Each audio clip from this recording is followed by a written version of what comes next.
আসসালামু আলাইকুম ভিউয়ার্স, কেমন আছেন সবাই? আজকে আমি তৈরি করব সুজি দিয়ে বিকালের নাস্তা একটা খাবার।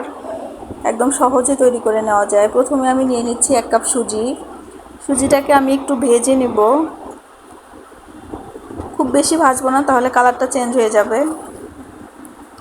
আমার ভাজা হয়ে গেছে, এবার আমি ঢেলে নিচ্ছি। দিয়ে নিচ্ছি 1 চিমটি লবণ, হাফ কাপ গুঁড়া দুধ দিলাম। গুঁড়া দুধ চাইলে আপনারা স্কিপ করতে পারেন, গুঁড়া দুধ দিলে স্বাদটা একটু বেশি হয়। আমি প্রথমে গুঁড়া দুধের সাথে সুজিটাকে মিশিয়ে নিচ্ছি।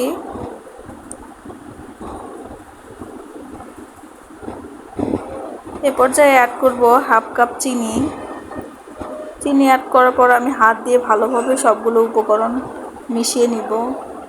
চিনিটা গুঁড়ো দিলে ভালো হয়, কিন্তু আমি গুঁড়ো না করে এমনি দিয়ে দিয়েছি।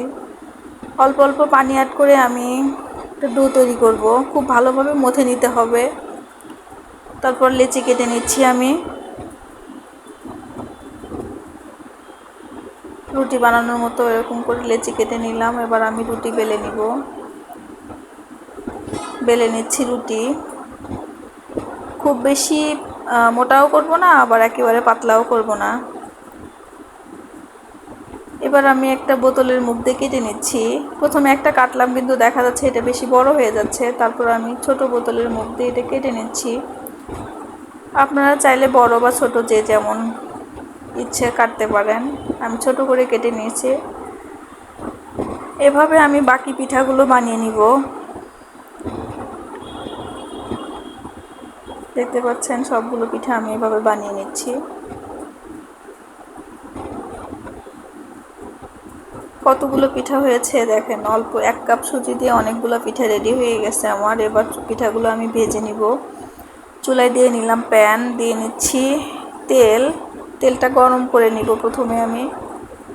তারপর আমি পিঠাগুলো দিয়ে নিব একটা একটা করে। দিয়ে নিচ্ছি পিঠাগুলো। ডুবো তেলে ভাজতে হবে, এই জন্য আমি তেলটা একটু বেশি পরিমাণে নিয়েছি।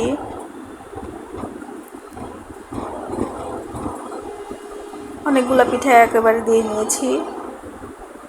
তারপর আমি এক পাশে একটু লাল লাল হওয়ার পর পিঠাগুলো উল্টিয়ে দিচ্ছি। দেখতে পাচ্ছেন পিঠাগুলো ফুলে গেছে, ফুলে ফুলে উঠছে সুন্দরভাবে। আমি চুলার আঁচ মিডিয়ামে রেখে পিঠাগুলো ভেজে নিব। হয়ে গেছে আমার পিঠা, আমি তুলে নিচ্ছি পিঠাগুলো। এভাবে সবগুলো পিঠা আমি ভেজে নিব। দেখতে পাচ্ছেন কত সুন্দর হয়েছে। রেসিপিটি যদি ভালো লেগে থাকে বাসায় ট্রাই করবেন। এতক্ষণ আমার ভিডিও দেখার জন্য ধন্যবাদ। আমার চ্যানেলটি সাবস্ক্রাইব না করে থাকলে প্লিজ করে ফেলুন। সবাই ভালো থাকবেন। আল্লাহ হাফেজ।